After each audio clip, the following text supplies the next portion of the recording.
नमस्कार दोस्तों। भारत ने अपने एटॉमिक बम बनाने का कार्यक्रम सन 1974 में शुरू किया था। धीरे धीरे देखते देखते आज भारत के पास करीब 180 एटॉमिक बम है। लेकिन आज के इस पायदान तक पहुंचना भारत के लिए कोई आसान काम नहीं था। बहुत संघर्षों के दौर से भारत को गुजरना पड़ा। बहुत सारे वैश्विक पाबंदियों को भारत को झेलना पड़ा। तो इसकी जानकारी आज हम ले रहे हैं हमारे आदरणीय खान सर के एक वीडियो से।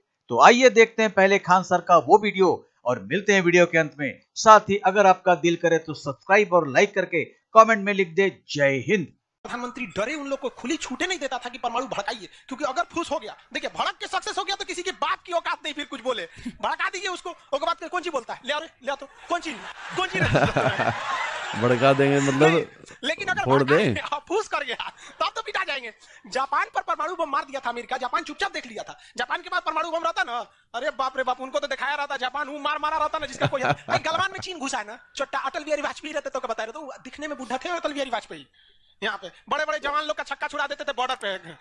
उन्होंने खुला छूट दिया एपीजे अब्दुल कलाम को, कहा कि आपको हमारे परमिशन की जरूरत ही नहीं है, आपको जो करना है करिए, हमको नहीं, हमको बस परमाणु बम चाहिए, हमारी सरकार रहे चाहे सरकार गिर जाए। और रियलिटी में है, भारत में अटल बिहारी वाजपेयी अगर परमाणु परीक्षण न करते तो भारत पर अमेरिका सैंक्शन नहीं लगाया रहता और अटल बिहारी वाजपेयी की सरकार नहीं गिर जाती। लेकिन अगर वो अपनी सरकार को सोचते तो कोई भी शिक्षक मंच पर खड़ा होकर किसी प्रधानमंत्री का खुलेआम तारीफ नहीं कर सकता, वरना कितने प्रधानमंत्री आए कितने गए किसी के लिए शब्द नहीं निकल रहा है।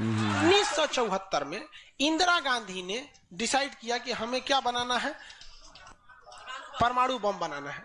कब डिसाइड किया इन्होंने? 1974 में। बट उस समय हम लोग उतना डेवलप नहीं थे, तो हम लोग यहाँ पर मई 1974 इन्होंने पोखरण में परमाणु परीक्षण किया, लेकिन गलती से वो उतना सक्सेस नहीं हुआ जितना होना चाहिए था। उस परीक्षण का जो नाम था, उसका नाम था स्माइलिंग बुद्धा।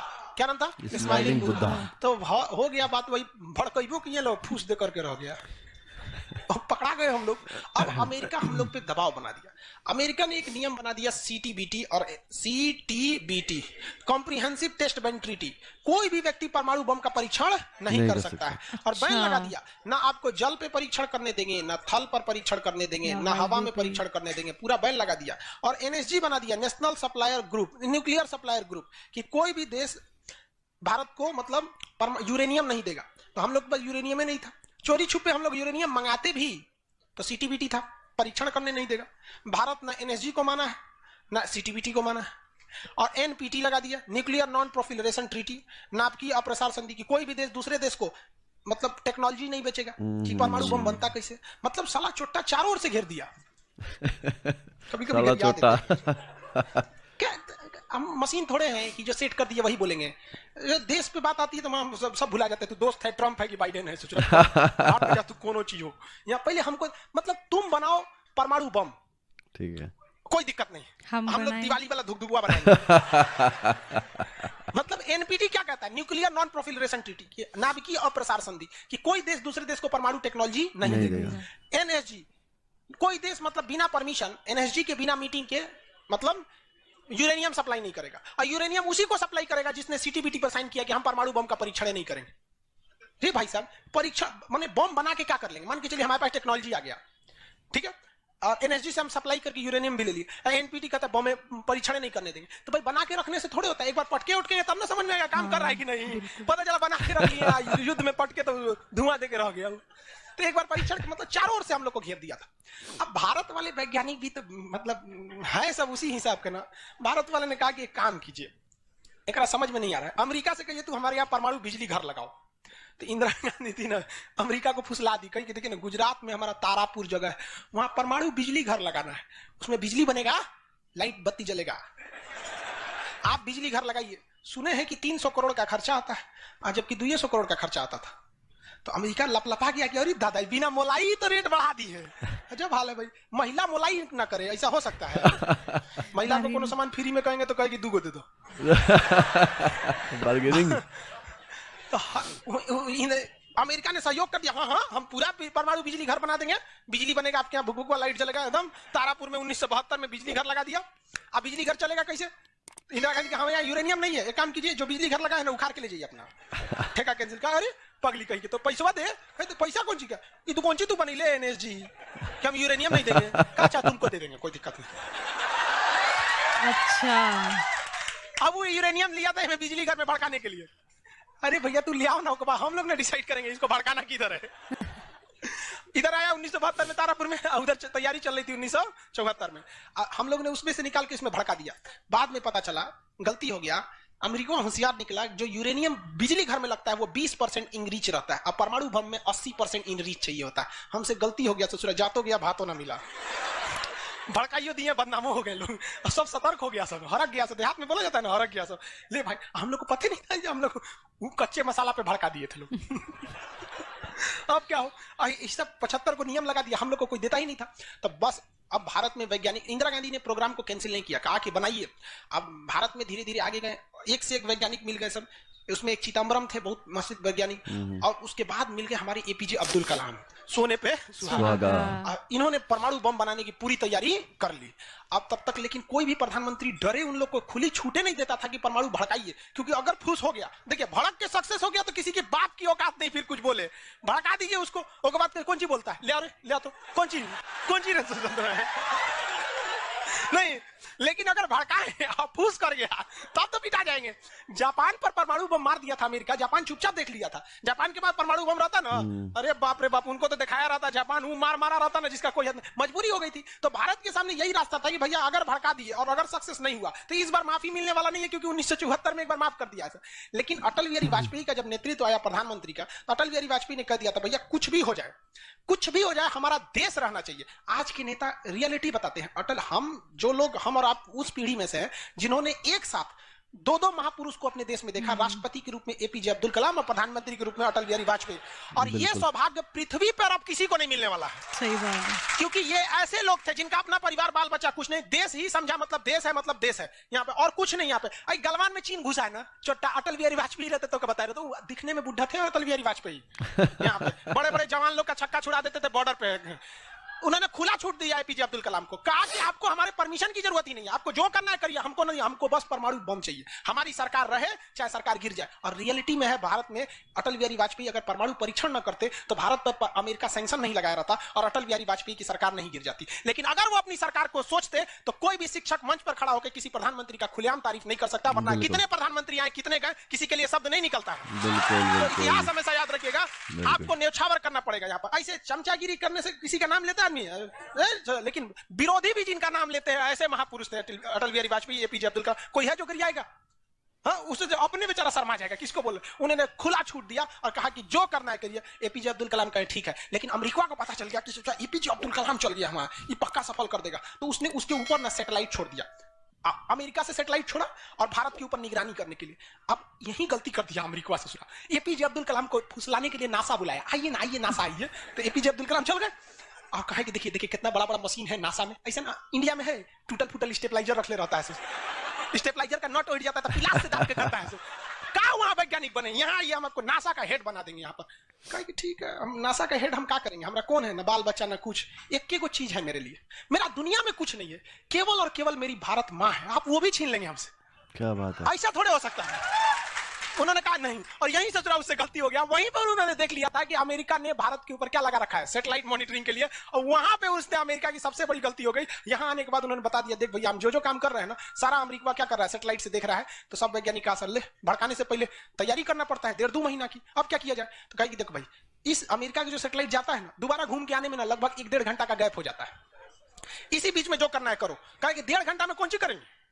तो अटल बिहारी वाजपेयी ने खुला छूट दिया था किसको, एपीजे अब्दुल कलाम। एपीजे अब्दुल कलाम ने कह दिया ना कि एक काम कीजिए, ऐलान कर दीजिए कि यहाँ मिलिट्री एक्सरसाइज होने जा रहा है, सेना यहाँ युद्ध अभ्यास करेगी, कैसे युद्ध लिया जाता है, एकदम ओरिजिनल युद्ध का मैदान। अब युद्ध में कहीं घर बन रहा है तो कोई पूछ रहा है काहे लिए बन रहा है, इसी पे जब बम मार के प्रैक्टिस करेंगे। घर नहीं बन रहा था, इसलिए बन रहा था कि परमाणु बम कितना खतरनाक होगा।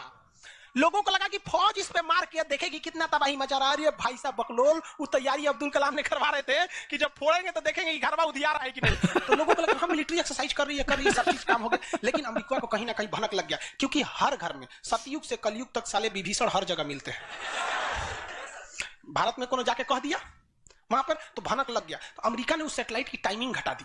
जो घंटों का गैप रहता था वो चंद मिनटों का गैप रह गया, 20-20 मिनट का गैप रहता था। लेकिन इन लोगों ने अपना काम निपटा के रख दिया था। लेकिन समस्या ये थी ना कि सब चीज तो बन के रेडी हो गया, हर चीज रेडी हो गया, लेकिन अगर परमाणु बम फोड़े और फूस दे करके रह गया, समस्या यही थी। भड़क गया तो टेंशन ही नहीं था, तब क्या किया गया, सैटेलाइट हुआ तो रहेगा। अटल बिहारी वाजपेयी का पूरा छूट था, एपीजे अब्दुल कलाम को इनको टेंशन ही नहीं था। उन्होंने कह दिया अटल बिहारी वाजपेयी से कि काम करते हैं हम अब आ गया हम मई में इसका बम फोड़ देंगे कोनो दिन में, 9 तारीख चाहे 11 तारीख कोनो दिन हम फोड़ देंगे। तो कहें कि भाई आपको जो करना है करिए ना, हमको मत बताइए, हमको बस परमाणु बम चाहिए, बाकी अमेरिका कौन चीज करेगा हम देख लेंगे यहाँ पर। तो अटल बिहारी वाजपेयी से खुला छूट मिल गया।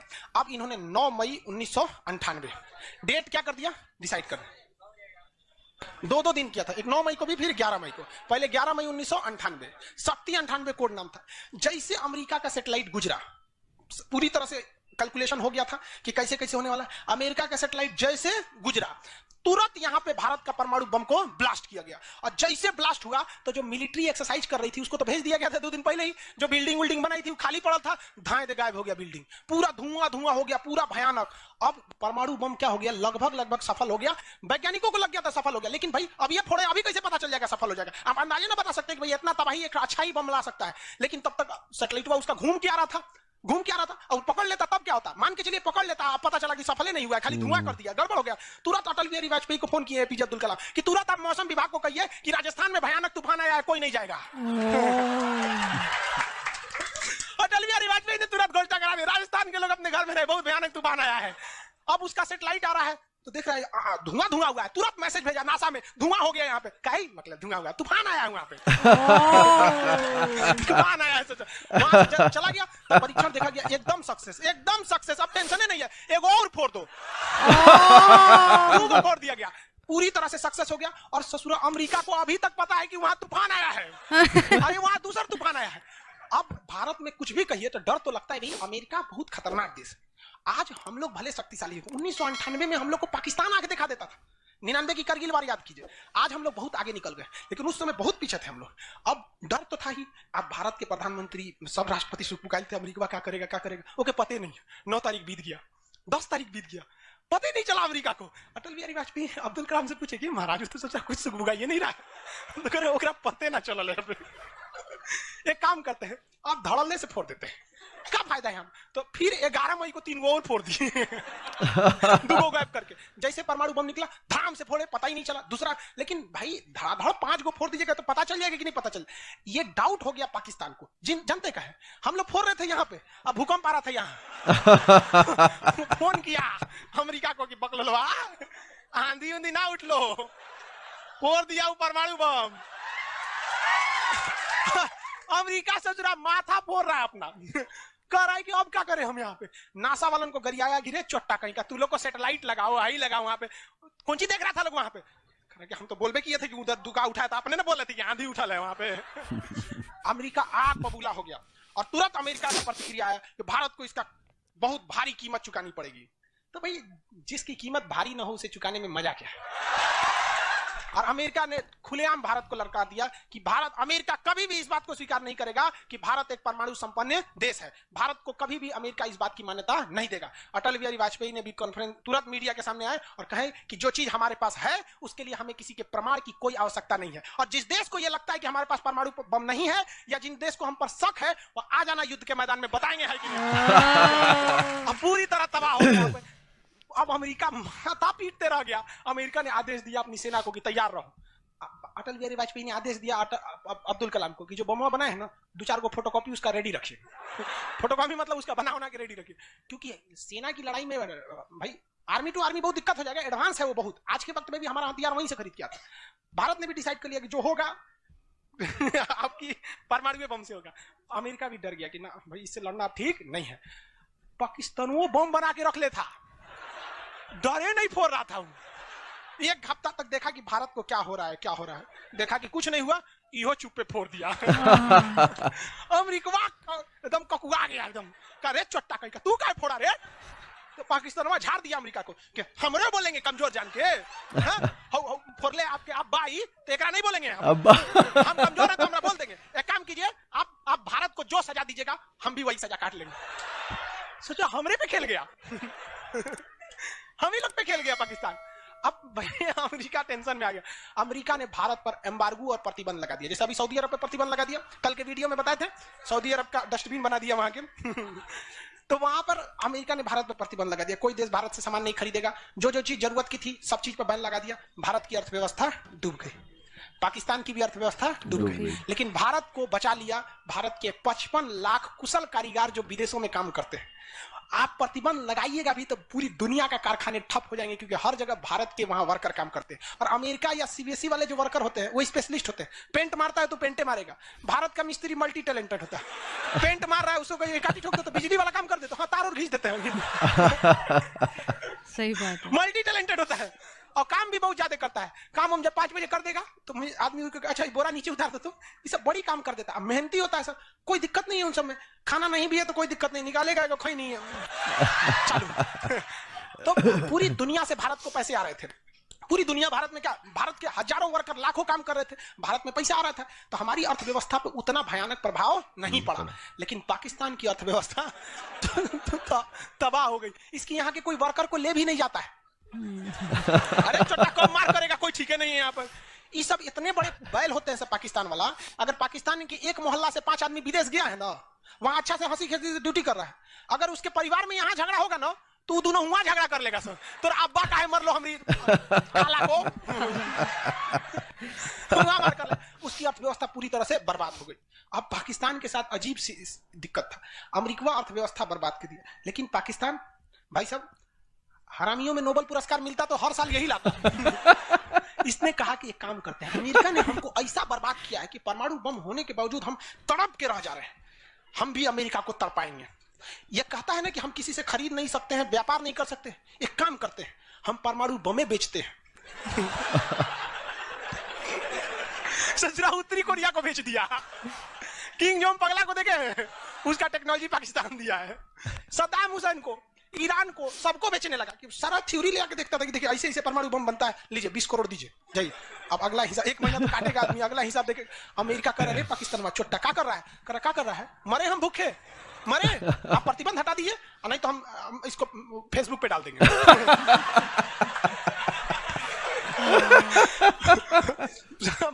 अमेरिका पगला गया, अमेरिका प्रतिबंध हटाया। इस बार फायदा उठा लिया भारत, ओकरा हटाया तो हमरो प्रतिबंध हटाओ। समझ आ गया कि नहीं? तो गलती से भी अगर हम लोग जब भी एक दूसरे का अंतरराष्ट्रीय मंच पर साथ दिए हैं ना, तो दोनों को फायदा हुआ है। लेकिन ये चुट्टा उसको समझ में नहीं आता है। अभी भी अगर वो शांति से रहेगा ना तो बहुत आगे जाएगा, और अशांति से रहेगा तो एकदम में आगे चल जाएगा। ओसम यार, ओसम। किसी को दिक्कत कहाँ होता है? पोखरण में। आज भारत परमाणु संपन्न है या नहीं है? बिल्कुल। परमाणु की आवश्यकता है नहीं। अब अमेरिका केस कर दिया भारत पर, कहा कि आपने न्यूक्लियर प्रसार संधि तोड़ा है। भारत ने कहा हम नहीं तोड़े, हमने किसी से संधि मंगाया ही नहीं है, हमारे खुद के वैज्ञानिकों ने खुद बनाया है। और ये बात खूब एपीजे अब्दुल कलाम ने बोला था। कौन सी बोलता है चुराए हम बनी ले, बताएं कैसे बनता है। कहा कि अच्छा ठीक है ये नहीं है, लेकिन आपने यूरेनियम तो चोरी से मंगाया। कहा चुप चट्टा कहीं का चोरी से मंगाया, हमारे केरल में यूरेनियम निकलता है, जादूगोड़ा की खान झारखंड से निकलता है, उसी से हम बनाए, हम किसी से भीख नहीं मांगे हैं, हम हिंदुस्तानी हैं लोग, भीख में तो हमें कुछ भी नहीं चाहिए। क्या बात तो है। एनएसजी कहा कि अबे तब कहा अब कौन सी पे मुकदमा ठोके, तब इस पे ठोक दिया भारत पे। आपने परमाणु परीक्षण किया क्यों है? भारत ने ये मुकदमा जीत लिया। जानते हैं कैसे? कहा कि कैसे, हमने तो कोई नियम नहीं तोड़े। सीटीबीटी कहता है पानी में नहीं फोड़ सकते हैं, जमीन पे नहीं फोड़ सकते हैं, हवा में नहीं फोड़ सकते, हम जमीन के अंदर फोड़े हैं। भारत ने कहा फोड़ा था, जमीन के अंदर। तो भारत को उस समय हर चीज साथ दिया था, बुद्धि, विवेक, बल, शक्ति सब रहना चाहिए, तब आप जीत सकते हैं। ऐसा नहीं कि परमाणु बम ले लेने से आपको जीत जाएंगे। कब कैसा सिचुएशन था, आंधी आया है, परमाणु बम फूट गया, तो हर चीज बहुत कांड हुआ यहाँ पे। बाद में अमेरिका को समझ में आ गया कि नहीं हो सकता है, अब भारत को नांग नहीं सकते। वो गया जमाना जब हमारे ऊपर किसी का शासन हुआ करता था। आज भी भारत में बस जाति पात खत्म हो जाए, ऊंच नीच पे लड़ना खत्म हो जाए, और Congress BJP high party how party मतलब नेतागिरी खत्म हो जाए, तो सोचिए ना हमारे पास तो दोस्तों, जो सिलसिला शुरू किया जा सका था सन 1974 में, आज वो एक विशाल वृक्ष की तरह फैलकर हमारे देश को पूर्ण सुरक्षा दे रहा है। आज हम एटॉमिक हथियारों से लैस दुनिया के धरातल पर सीना ताने खड़े हैं। कोई भी हमसे बात करता है तो अदब से बात करता है, धमकी से बात करने की तो सोच भी नहीं सकता। भारत को आंखें दिखाकर बात करने की जरूरत सपने में भी कोई नहीं करता, क्योंकि सामने वाले को मालूम है कि आंखें उखाड़ लेने की ताकत भारत में है, और वो मानव हित में काम करने की पुकार को छोड़कर किसी और कुछ के बारे में नहीं सुनता। ये धाक और शक्ति भारत तभी अर्जित कर पाया है जब उसने खुद के बल पर परमाणु शक्ति एटॉमिक पावर को अपने देश में नियोजित किया है। भारत शांति का पुजारी है, लेकिन आज कोई उसे शांति के नाम पर धोखा देने की बात की कल्पना भी नहीं कर सकता। न कोई परमाणु हथियार रखने वाला देश आज अपने एटॉमिक पावर के होने का धौंस जमाकर भारत को अपनी बेबुनियाद कथनी को मनवा सकता है। विश्व के पटल पर भारत के आज का ये वजन, किसी भी क्षेत्र में भारत की राय का महत्वपूर्ण होना, भारत की समीक्षा का अधीरता से इंतजार करना, ये सारी बातें आज इस बात का द्योतक है कि भारत आज एक परमाणु शक्ति का अधिकारी है। इस देश की विचारों की अवहेलना करने की ताकत अब किसी भी देश में नहीं है, क्योंकि हम परमाणु शक्तिधर हैं। हमारे पास भी एटम बम है। तो आज बस इतना ही, मिलते हैं अगली वीडियो में। तब तक जय हिंद, जय भारत।